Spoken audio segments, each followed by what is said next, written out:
career. What?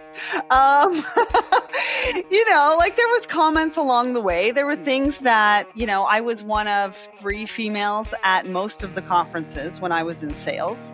That was fairly intimidating. You got to understand what your boundaries were. Before we get started with the show, here's a quick word from our sponsor, Global Training Center. As trade compliance professionals, you want to make sure that your procedures and documentation are completed as correctly as possible to avoid any delays and possible fines. We provide a range of trade compliance courses that will fit your needs. From in-person or web training to recorded on-demand courses, we can train one or even thousands on your team through your learning platform or on our portal. We can even customize a private session for your team. Go to globaltrainingcenter.com to find out more. Folks, we're back for another show of Simply Trade. We are so thankful for our listeners. And again, we appreciate your listenership, if you will. You're liking us. We're trending up, and it's just, we're very humble. And we're looking forward to, Lalo and I are going to be in Oklahoma City coming up here at the end of the month, where we're going to get to be at the GTech conference. So excited about that. And hopefully you'll come by and shake our hands and get to talk to us a little bit. So, Lalo, how are you doing, my friend? How's life treating you on this day? Doing good. Yeah. And then a little bit on that GTech, it'll be about 2 or 3 days after we air this show. So hopefully if any of you are listening to this and you're going to attend GTech, come up to us. We're going to have a space there in the corner. We're going to have microphones and the whole works. Anyway, just come up to us and we'll get you on the show. I mean, even if it's 5 minutes, just to tell us what you think of the conference so far, et cetera. So, we would love for you all to come by. The folks over at GTech are really excited about having us there. So, but yeah, everything's really good. So we may meet some new people there, which kind of brings up the topic of today. Not topic, but the guest for this week. Andy, I never met this person, but I've followed her and admired her from afar. So it's really cool to get to see her. And so anyway, I'm looking forward to this recording. Yeah, and you also have me on the podcast today, which is very, very not original because usually I'm just on the news podcasts because I don't know much about trade. I don't know much about trade, but now I do. They fill me in and whatnot. But we have someone on the show today, which I'm super excited about. I reached out to her. I saw her LinkedIn profile. I was super impressed. Listened to her podcast. Her name is Sarah Barnes-Humphrey. That's, if I'm saying this right. Hi, Sarah. I'm so excited to have you on because I feel like, women, I love to have a woman on, first of all. And then she seems, I listened to your podcast and you seem very open. You seem very, you talk deeper than just trade, which is kind of what I like. And so you have done lots. I can't even mention, you kind of worked in logistics, I think on the marketing side, which I'm doing. Yay. And the board member of Forum for International Trade Training. And you're a founder of Blended, which I've listened to a podcast, really good, talks about inclusion, diversity, in the workspace, which we can also talk about in trade. And then also the founder and host of Let's Talk Supply Chain, which really intrigued us, obviously, because we also talk about trade. And I want to welcome you. So thank you for jumping on. Thank you so much for having me. I'm super excited to be here with you and love that you're talking all about trade. The Forum for International Trade Training, I'm on the board and we do all sorts of training, obviously, in international trade. I have my designation and so I'm excited to be here. Well, it's fantastic. I'll say it. Oh, go ahead, Lalo. I'm sorry. No, I was just going to say it's funny listening to you in real time because I don't know if you're a podcast listener like me that listens to 1.5 speed. So I can't do that. That's so you told me that before because I asked you, how do you go through podcasts so fast? And he says, you don't listen to them on 1.5 speed? I'm like, no, I can't catch up. I do 1.2. I can't do 1.5. That's way too fast for me. Oh, yeah. Well, folks usually have to do 1.5 just to get me to normal speed because I'm down here in the South and we talk a little bit slower and we're all slow on the uptick. So, Yeah, they need to slow me down because I'm too fast. So I can't imagine listening to me on 1.5. You can't even understand Annik, me. Sarah, I got to tell you, Annik has a fan base. We have been publishing now for a little less than a year, but it's like as it's come out, it has been absolutely fantastic because we love this Gen Z. What are you? You're Gen Z, is that right? I always get it screwed up. Yeah, And Gen Z. and I love when she challenges us with some questions and whatnot at times. It's always been one of those was like, well, have you thought about this way or that way? And so we have a great discussion. And of Well, I course, think that's why I liked Sarah's podcast because I haven't heard someone do the same thing, but in a different way. Because Sarah, you talk about different things on your podcast. I feel like that's kind of we have a separation in our podcast, even though it is trade. But I mean, some things are similar, but they're also all different people. So some might think, well, are you guys competitors? No, we're not really competitors because it's just different. I did listen to it. I was like, I'm like, can we no, it's very different. But I think coming together is even better because you can kind of, talk about all the things you hear and kind of get together, which we always talk about that. We think that trade is kind of a team effort and getting to speak to someone that speaks to so many people in supply chain kind of makes things better. And now we're getting this out to even more people, which is like, should charge for this. Just kidding. I'm kidding. Yeah, I like I'm that kidding. idea. Hey, listen, let me jump in here. I want to start off with something here is that, as I said before we started recording, Sarah, I am really intrigued by your background and some of your experiences. And I have a question for you here is that first, the statement of there's no doubt we all enjoy our successes and you enjoy the win, if you will, but we learn more from our failures. And you've obviously through your background and all that, you've seen the highs and lows of supply chain and different things. And it's been, listen, supply chain itself, the trucking industry, the 3PL, 4PL scenarios, carriers, all that kind of stuff has been kind of a rough way to go. What has been your takeaway for, let's like maybe your top three things or something, your takeaway when you have gone up, you've hit bottom and you've come back? What's been your takeaway on that? Wow, that's such a good question. And I have seen a lot of really high highs and a lot of really low lows. I think it's really just about putting one step in front of the other when you are in those really low lows. I was very lucky to already have a podcast that was popular and I liked doing it. So it was something that I just focused on when I had nothing else. I learned social media, website design, graphic design, although I wasn't very good at any of those. But I mean, social media, not so bad, but graphic design, not so much. But I had something to focus on, right? And I decided from the beginning that I was going to be me. I wasn't going to try to pretend to be anything that I wasn't, and people were either going to like it or they weren't going to like it.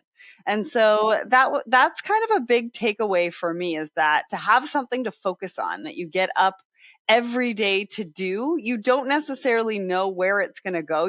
Don't need to have all the answers. Just do it, right? Progress over perfection. And I kind of want to elaborate on that. I love that question, by the way, because, I'm still working myself up and, I'm also in trade.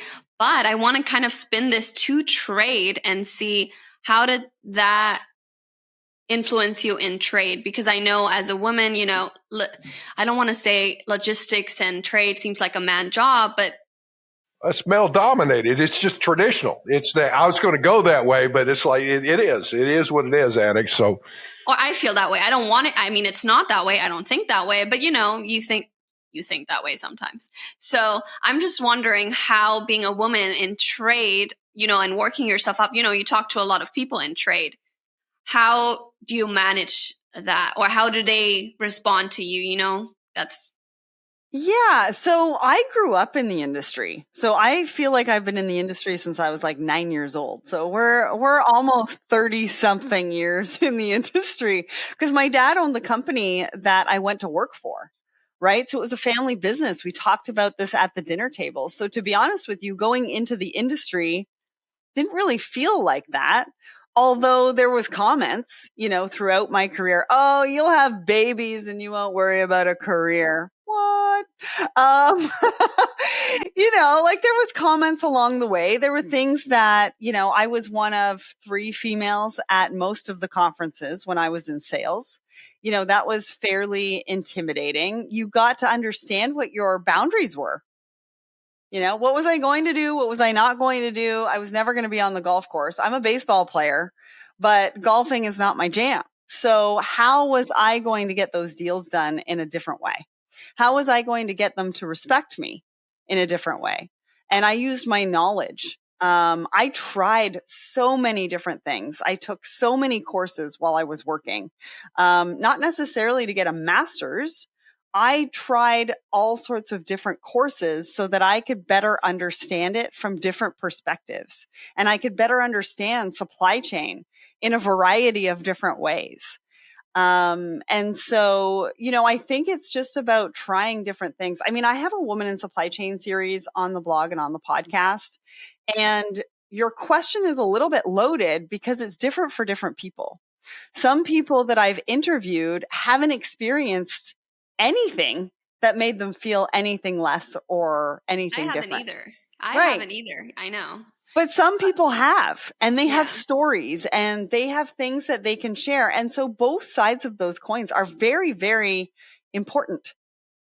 Right? Because we don't know what we don't know. And that's one of the reasons why I started Blended as well, is that we need to hear about scenarios from different perspectives and how people feel coming out of those conversations. Because as the person that you're talking to, you might not think that there's anything wrong. But then the person leaving may have gotten offended because there was something that was said that really wasn't okay. Well, to that point, I will say this. I mean, whether we like it or not, in today's world, there seems to be this trying to make everything politically correct and merge it over, and everything's the same, and it's not. There are definitive differences between male and female. There are the cultural differences, and then there's personality differences. And one of the things that I will say that seems to be the most effective have been with my own staff at times. I've used some personality assessment programs. Personally, I love DISC. If you've never used that, DISC, for those out there. And there's another one called The Two Sides of Love with John Trent. Gary Smalley wrote that one, and it uses animals instead of 4 category names. But the point being is it improved communication. Here's the key thing that I just picked up on what you were saying, Sarah, is that there are differences, there are things, and you have an intent of trying to deliver a message. You have people in the meeting, one walks away and think, hey, that was great, and the other one's offended. And based on some of that and some of the questions and all that, there are a lot of people that will be, they'll start asking questions to a challenge or an objective that you've thrown out there.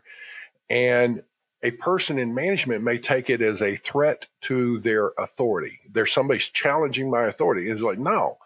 And I personally can say this because I did this. I wound up, after going through DISC, I wound up and going, oh, here's where we want to go. This is what we're going to do. And I started getting questions like, okay, what's the forms we're going to use? What's the time parameter? What's the deadlines and all that? And I'm going, I just gave you this. Good night. Are you kidding me? And they're needing, what are the rules? What I learned from that? What are the rules of the working with? The other one was, why are we doing this? And we've always done it this way. Well, what I discovered, those people are needing time to digest change. So the point is they need is, all right, it's a little different. Well, I could walk out of there thinking, well, they're just full of beans, or they're like, hey, these folks really needed to know something. I guess I get it into even men and women, there's a scenario there where people process information differently. So when you're looking at it, I got to compliment you on something. When I'm hearing you're taking courses, I was hearing that you were taking courses to improve a, maybe you want to call it a weakness or a shortfall that you saw in yourself, to try and better understand the topic at hand.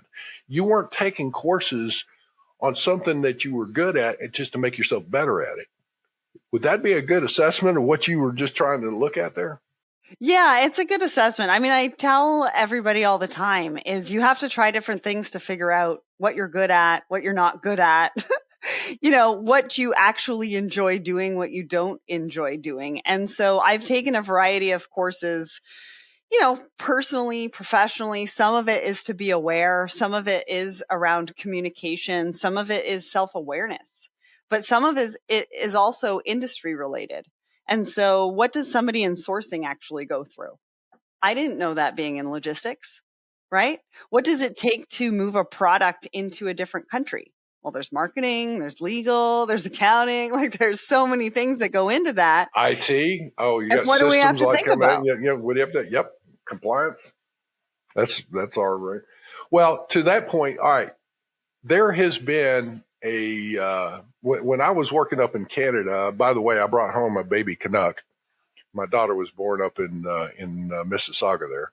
Oh, And that's where I was born. yeah, and Credit Valley Hospital's where she was at, and Me too. we were out by the Aaron Mills Town Center out there. Anyway, but I remember back in my days up there, I was with FedEx in those days, and I helped a company that was made contact lenses, and they were breaking into the Canadian market, and actually through, it wasn't called e-commerce back then, but it was e-commerce basically, and breaking into the Canadian market. With that, there's been a proliferation. I can't even say the right word. I'm sorry. There's been a growth. I'm dumb as a box of rocks, so bear with me, okay? There's been this growth of distribution centers, especially in the Ontario area, Mississauga and Hamilton and all that are serving the U.S. market due to taking advantage, more specifically on the e-commerce, and taking advantage of the de minimis, U.S. de minimis clearance processes and all that. With that, and as I've gone through, have you seen any trends in particular where, as far as the 3PLs that have come in of recent, and what do you think the trends are as far as career-wise for folks there in Canada, as well as what you see maybe even on the U.S. side of the board? Yeah, so I've been on the media side for, I don't know, 5 years now. So I've kind of been out of logistics for that amount of time. But I do get this question a lot. What do we need to upskill? What do we need to look at when we're looking at a career in logistics or supply chain? I remember, working in sales and talking to companies in the US looking to come into Canada. But like you said, the de minimis is so small that it's very difficult, right? That's consolidated services. You got to figure that out. I always say, for the Canadian citizens of it, you can thank the Retail Merchants Association, and then more specifically, the hardware store owner there in Hamilton that got it lowered. And it's finally come up a little bit more, but I'm like, good night. It's like Canadians pay a lot because of that. Yeah. Anyway. Yes, we do. But I think there's a lot of opportunity, and I think there's even more opportunity in things that we haven't even maybe thought of yet. I remember when I started the podcast in 2016, supply chain media wasn't even a thing. It wasn't even a word, and I had no idea where this was going to take me and what the opportunities could be like. And so I think there is a lot of opportunity. I think, supply chain professionals need to upskill in a variety of different ways. I think we need soft skills. I think that's very important coming out of the pandemic. Communication is key. I also think that you also need to be able to communicate your transferable skills. when you're going into a job opportunity or an interview, because there's a lot of transferable skills. If you have not been in supply chain, you're looking to get into supply chain, that has to be communicated so that you can get that opportunity.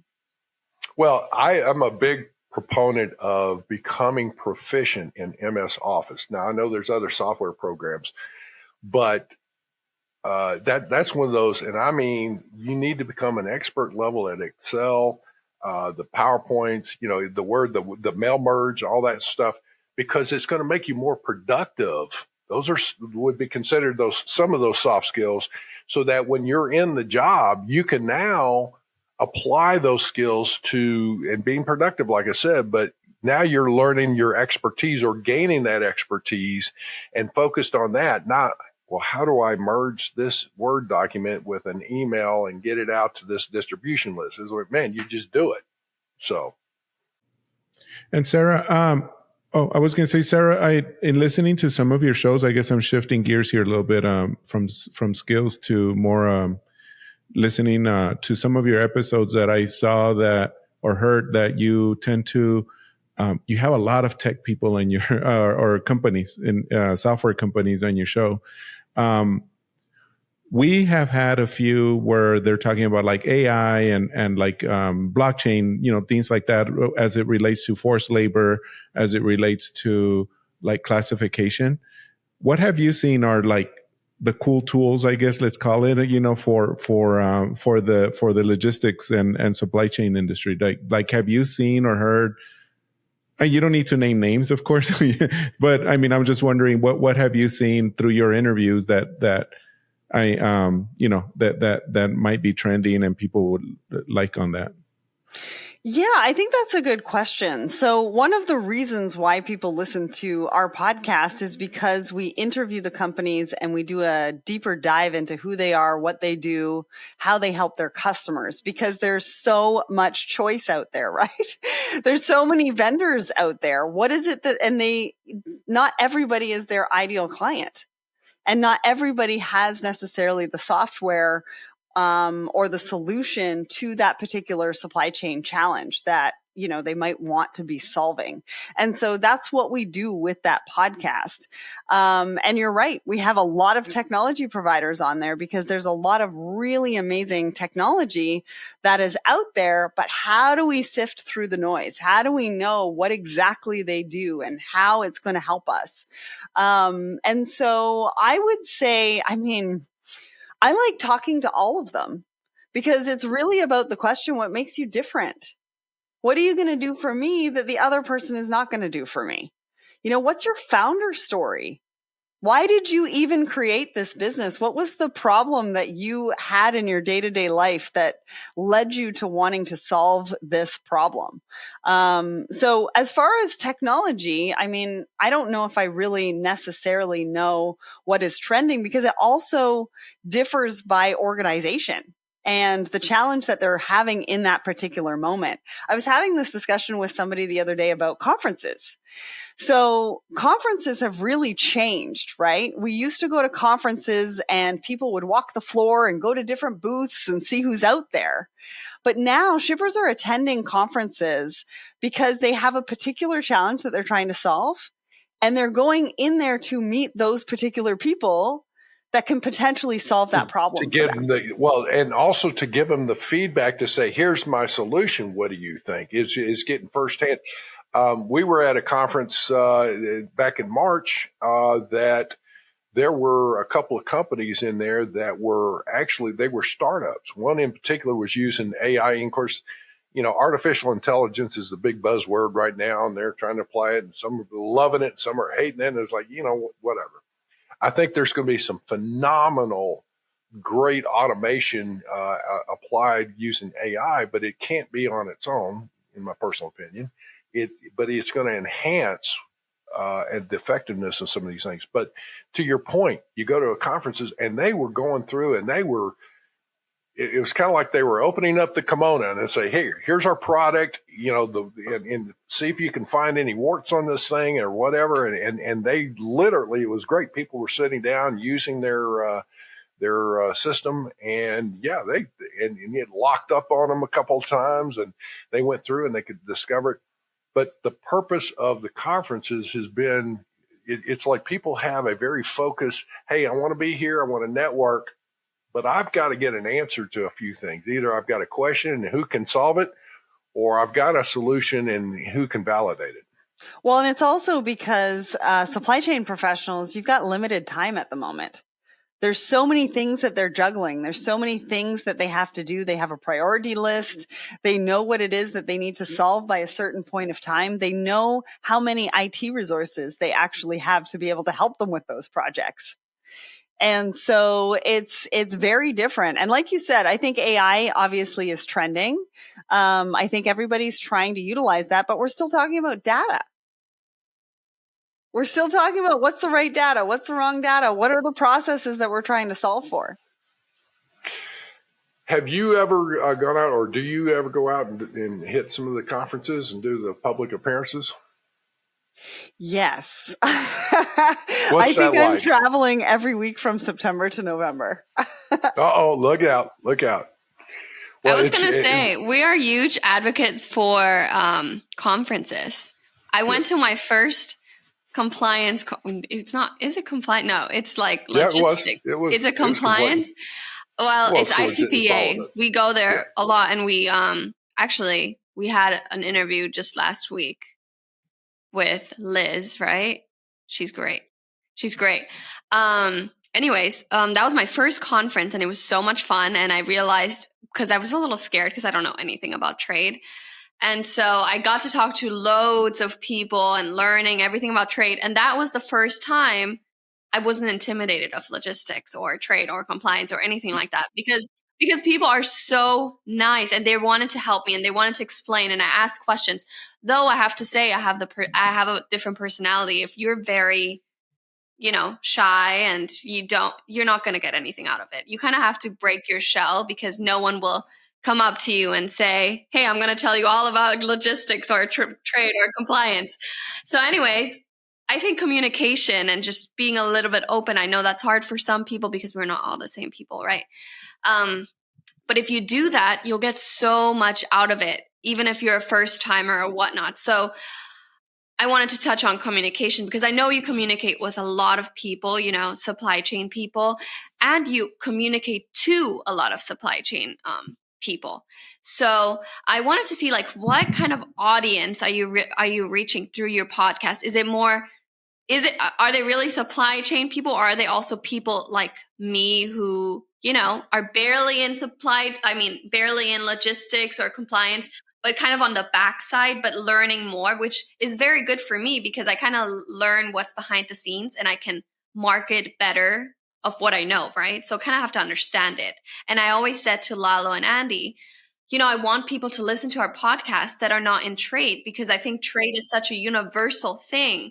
It's not just, how are you getting your package at the door? It doesn't just appear. It's, it gets here from across, the sea or whatever. So I'm just wondering, like, who are you talking to and what kind of questions have you gotten? Have you gotten very supply chain questions? Or I know I hit you with so many questions at one time. It's a very bad skill of mine. But you know what I mean? Let her answer.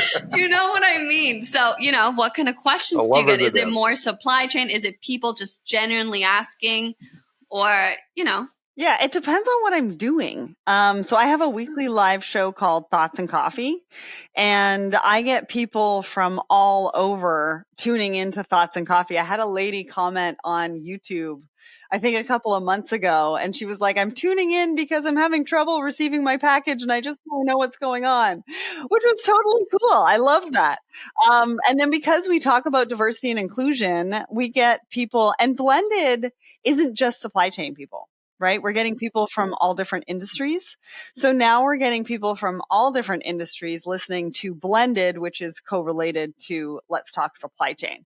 But for the most part, we do talk to supply chain professionals. When I'm at conferences, I'm usually the one asking questions because I'm either moderating a panel or I'm doing video interviews on site. And I'm asking the questions about, what's trending in the industry? What are you thinking about right now? What keeps you up at night? So those are some of the questions that I'm asking to the folks that I'm talking to. I don't get a lot of opportunity to be on the other side of the mic, which I am today. I've actually had 2 opportunities this week, which has been a lot of fun. And so when you talk about questions, I get a lot of questions about my journey, what that's looked like. How I've created the podcast, what it looks like to be in supply chain media, that kind of thing.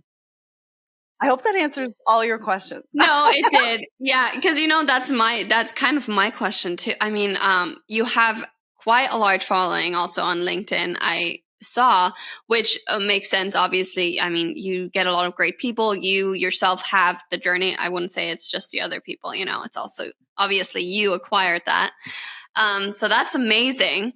And I definitely like it because I think you kind of have the same initiative of what we are trying to do. Obviously, they're different podcasts, but trying to do the same thing. And we've always talked about this community in logistics because it seems like, people online, we get a lot of questions about, things they don't understand or whatever. And we're like, you don't talk to people in your company, or there seems such a big disconnect. And we've always tried to establish a community where people can talk to each other. Also, this goes back to conferences.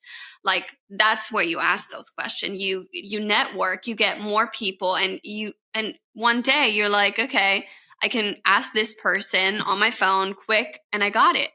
Like, it's like, why do you have to fish for these answers? Shouldn't you have some people around you? Like, I feel like you can't do that in trade because it's just too hard of a topic to just do everything yourself. Oh no, Annik, you build a network, and that's the one thing, especially in supply chain.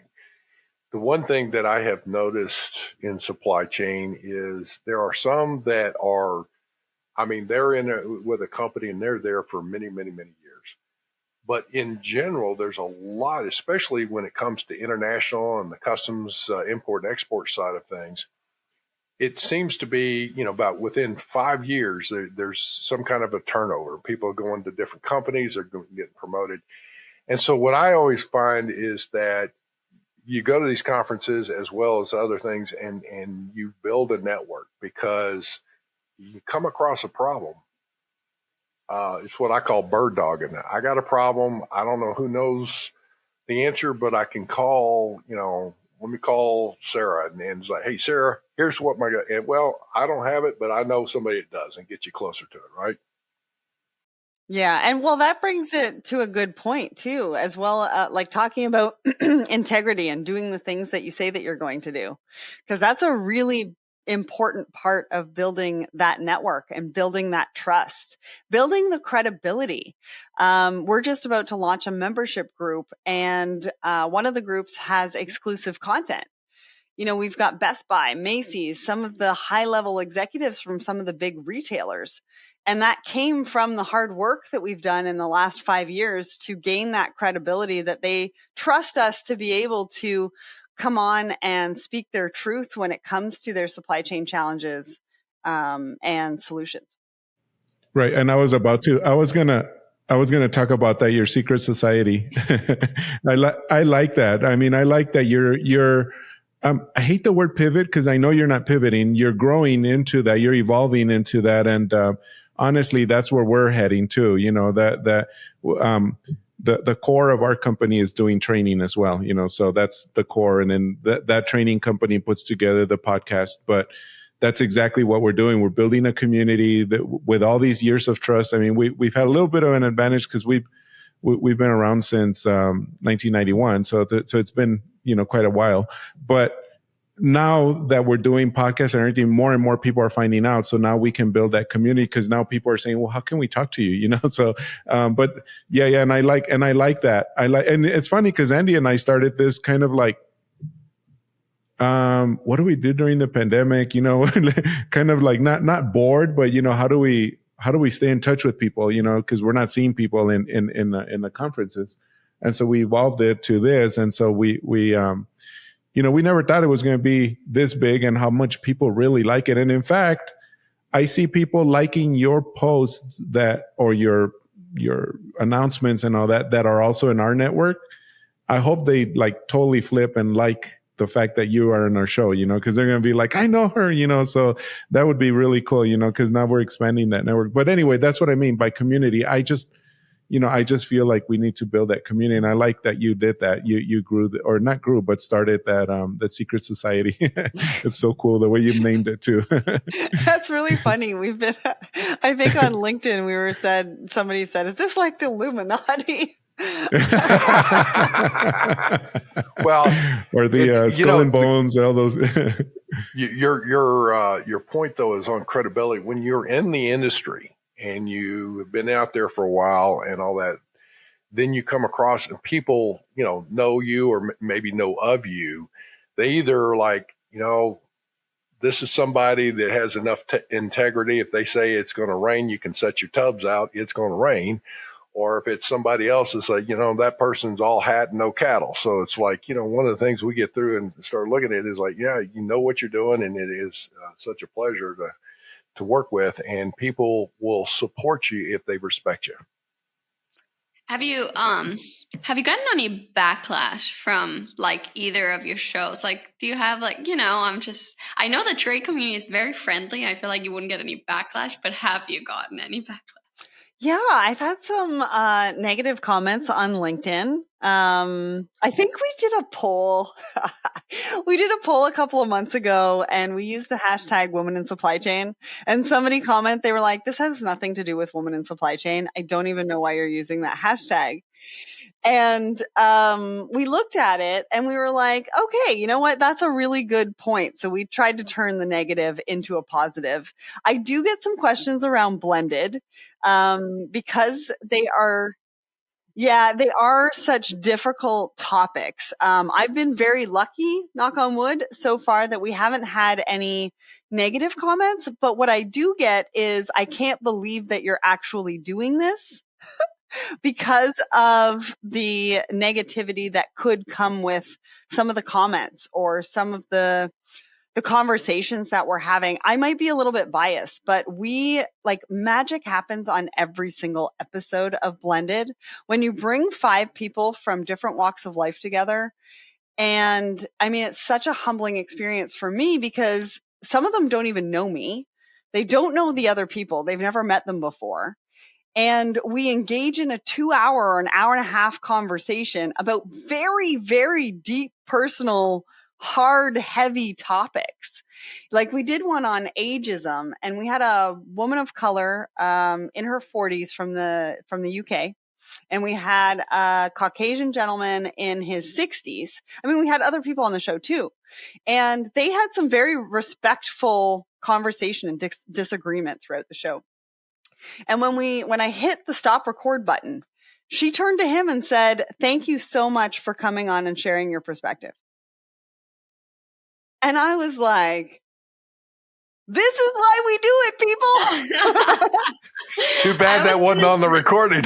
Yeah, You gotta have the moments within the recording and then the moments outside of the recording too. That's amazing. I was gonna say I listen to so many podcasts. I mean, I think my generation is just like a podcast generation. Like we love podcasts. I have so many that I listen to, I can't even keep up. And that's something I love to listen to. Like something that, you kind of get motivated, and you go through life and you're like, oh yeah, you would maybe act different in a situation, but you listen to that one podcast and you're like, oh no, I heard this before. I should maybe like act a little, just be a little more careful, or I don't know, something that you've learned. And that's why I kind of love those podcasts. And I thought it was great that you use your platform. I mean, you kind of share both podcasts on your platform because it's kind of one, right? But I love that it's together in logistics, because I think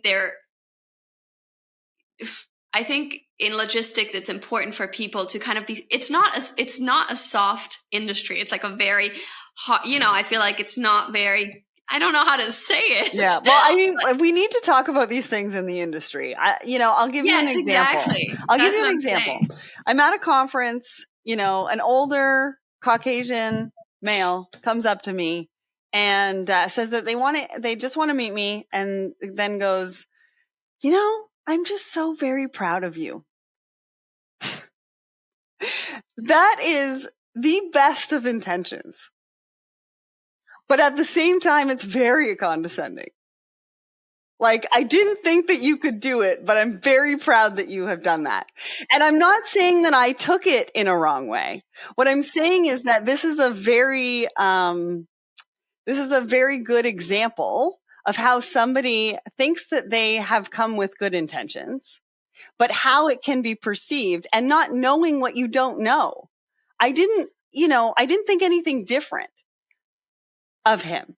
And I knew that it came from a very good place. But unless we have these conversations and we point out in a group scenario how people feel in different scenarios, we're never going to change and make that impact. And how I know you have the women's in supply chain. What have you kind of seen? What are the trends? Like, what do they talk about? Do you see more positives than negatives, or what's kind of the trend going up? Yeah. No, I see lots of positive. Basically, we focus on their journeys. Like, I started the Woman in Supply Chain series because I just wanted to hear what other women in the industry went through in their journeys to get to where they are today. It wasn't about necessarily female empowerment. It was just, I just wanted to hear about their stories. And if I wanted to hear about their stories, I'm sure other people would. And it's been amazing because I get a lot of great feedback from women in the industry saying, your series is one of the reasons why I stayed in this industry, or your series is one of the reasons why I actually decided to take the leap to come into supply chain. And it's because of feedback like that just makes it all worthwhile, right? That's amazing. Those are great feedbacks. Yeah. I hope that I don't know, do you know who Lisa Lisson is at FedEx Canada? She is the president of FedEx Canada now. And I would highly suggest for especially your women in trade, she is a phenomenal leader. She's when I was at FedEx up there in Canada at the time, she was my financial analyst. And so she worked up through, and she was a good hard worker and whatnot. And she's now president of FedEx Canada. Great leader. And there's some phenomenal women at FedEx in leadership there. But your women in trade, that would be a good one. We just started a collaboration with Supply and Demand Chain, who have a Woman in Supply Chain award. And so we're actually going to be featuring the award nominees in our series moving forward. Oh, that would be fantastic. Oh, that's a great subject for great topic there on that one for those shows. That'd be great. And we probably need to connect you with, do you know Kelly Kemmock? She has her own podcast. It's called Women in Trade. That's what it's called. And so we probably need to connect. She is such an advocate. She's awesome. But that's what she does too. She says that's what keeps her going, is hearing those stories about ladies or women who come up to her and say, this is a great podcast. And she's also a big advocate for mentoring and being able to, lead people. And I know not a lot of young people listen to the podcast because trade just, as a Gen Zer, I'm going to speak for them real quick. They do not care about trade. Well, it's like, let's watch paint dry on the wall. It's like, but we do care. But we do care about empowerment, and we care about our journeys and where to go. And I think those are the things we like to hear. And those are the things that's going to keep going, like people my age or even younger that are getting out of college, hearing those stories. What if someone is very interested in trade, supply chain, but just so intimidated? I think if they hear those kind of things, that's just gonna, and it's great because I love that we have all these kind of things in the world. It makes it such a better place.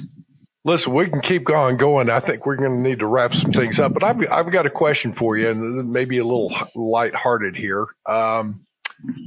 Can you remember this happened to Lalo and I? We know that this GTech will be our fourth public appearance, and it's been really interesting. The more we've done, every time is like people will recognize us and all that, and it was really surreal when the first time was somebody was like, oh, hey, I know these guys. We were down in Dallas at a conference, and they saw our backdrop, and they said, oh, and I was standing behind them, and they said, oh, I listen to these guys. I like the show. It was like, and I honestly was looking at it like, well, great.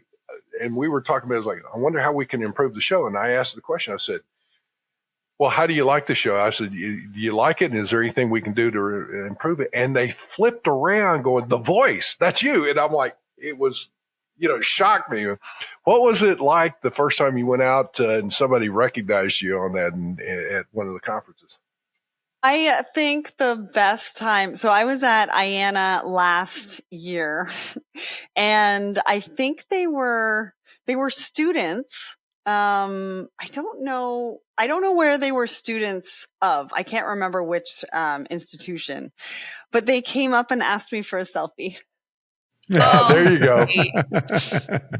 And told me how much that selfie meant to them. And so that was when I knew I made it. I'm always scared that people are going to recognize how dumb I am and what I don't know. And then Lalo's the one that's carrying the load here. So it's right. Now we've got Annik that just saves the day on our weekly roundup. So I would hope that we maybe see you at a conference maybe someday. Yeah, we're going to try to go to supply chain conferences as a company, so I mean, maybe not as a podcast, but as a company. So we might want to find out just to meet you, Sarah, because it would be really fun to meet you in person. Yeah, that would be great. I'll have to come all the way from Germany, but I'll be there. Sarah, we greatly appreciate you coming on our show. What a great honor it's been. And it's like I definitely, all three of us are sitting there just, giddy as a filly on a spring morning. So this has been wonderful. So I really appreciate you coming on board and spending some time with us. Thank you so much for having me. And I'm so glad that you reached out and for the opportunity. It's just been a great conversation and getting to know you all. Yeah, I'm excited. I'll keep in touch definitely if I have any questions. I think you're probably a great person to ask when it comes to women's in trade. All right. So for our listeners, we're going to be having links in our show notes and whatnot, so you can definitely check out Sarah Barnes-Humphrey. She is a phenomenal lady. She's got her own series of shows that I'm telling you what, you're going to learn something. And as I'm saying, find that nugget of knowledge or that action you need to take to better yourself. Folks, we love you. We appreciate you, and have a great day. Thank you very much for joining us. Simply Trade is brought to you by the generous contributions of Global Training Center. You can follow the show and GTC on LinkedIn or Twitter and other social networks. Make sure you check out the show notes in the description for a full rundown of today's show with all the important links. Also, make sure that you share this with a friend and subscribe on your favorite streaming platform. We really like hearing from you.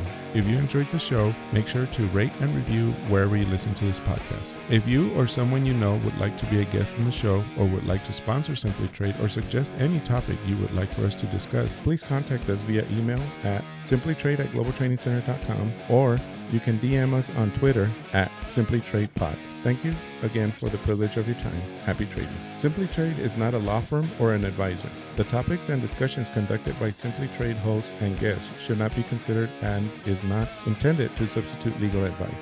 You should seek appropriate counsel for your own situations. These conversations and information are directed towards listeners in the United States for informational, educational, and entertainment purposes only and should not be substituted for legal advice.